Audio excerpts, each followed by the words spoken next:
Hello, welcome to Movie Musters. BMF Season 4 Episode 8 Recap. Does Pertie die? The threat of outside forces and internal conflict grows bigger than ever in Season 4 of BMF, threatening to spell out Meech and Terry's doom. In Episode 8, titled Death of Hope, the Flannery brothers face the darker side of the music industry when their leading star, Pertie, staggers into an uncertain future. Meanwhile, Charles's absence from Detroit continues to cause friction between Nicole and her mother. All this while, the latter struggles with the strictest corners of her faith in the face of adversity. However, all of these problems fail to contend with the magnitude of the trouble Bryant is brewing for the Flannerys and their Black Mafia family.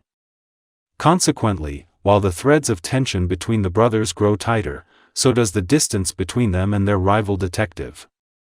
Spoilers ahead, Pertie meets her demise previously. Pertie's drug addiction, paired with her pain meds, resulted in an overdose. However, even though her friend puts her in rehab, the musician flees from the establishment, finding herself back in the arms of her exploitative ex and producer, Trell. In her vulnerable state, the latter continues to exploit her in exchange for feeding her drug addiction. In the meantime, Meech decides to look for the rapper despite Terry's protests on the matter.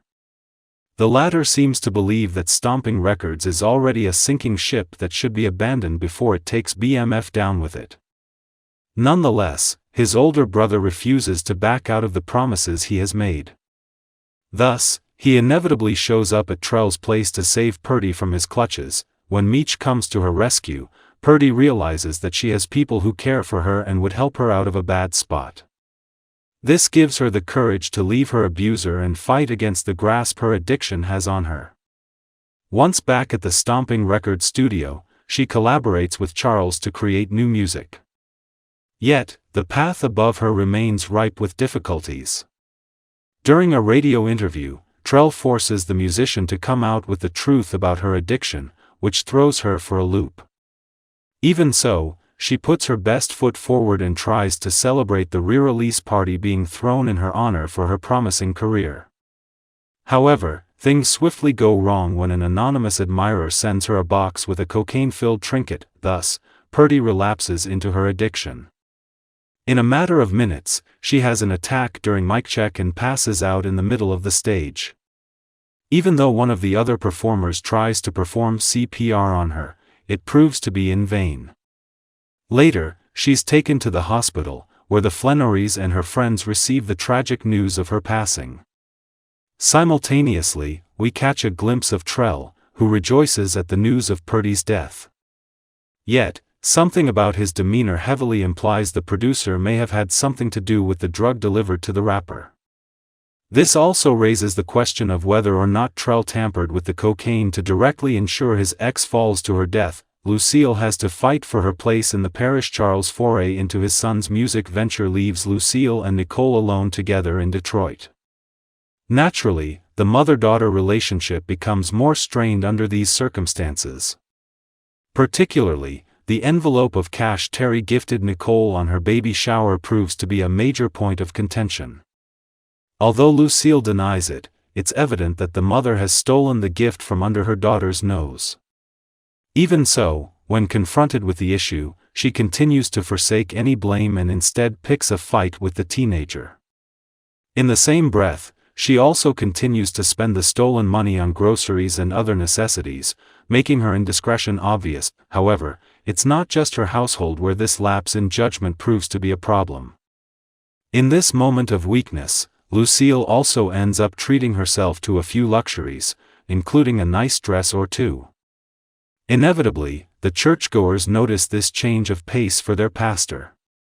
In the small community, everyone is well aware of the Flannerys' financial struggles. Moreover, they're also knowledgeable about the kind of business Meech and Terry run. Therefore, the congregation has grown concerned with the idea that their pastor is funneling illegal funds for her own comfort.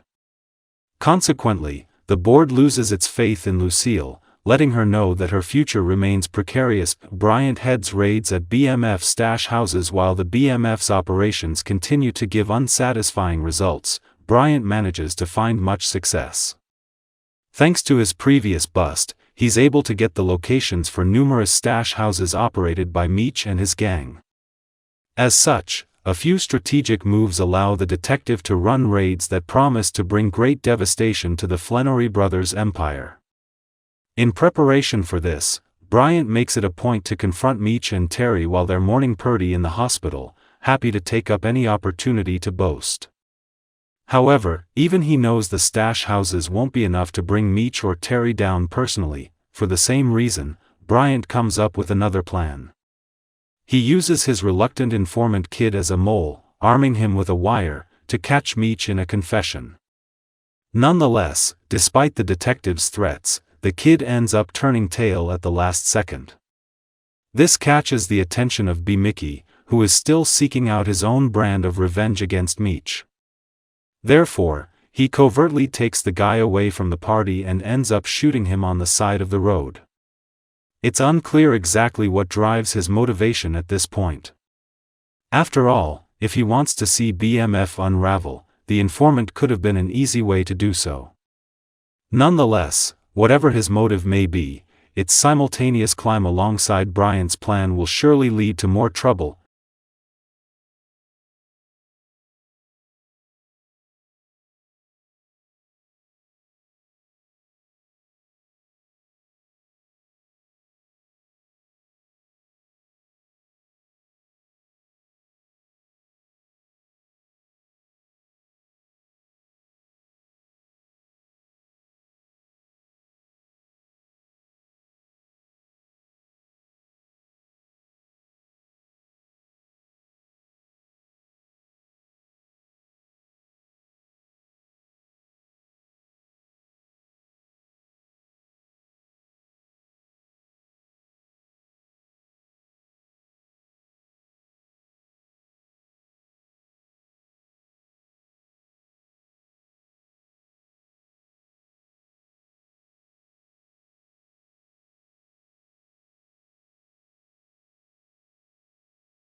Please don't forget to like, comment, share and subscribe for more videos. Thanks for watching.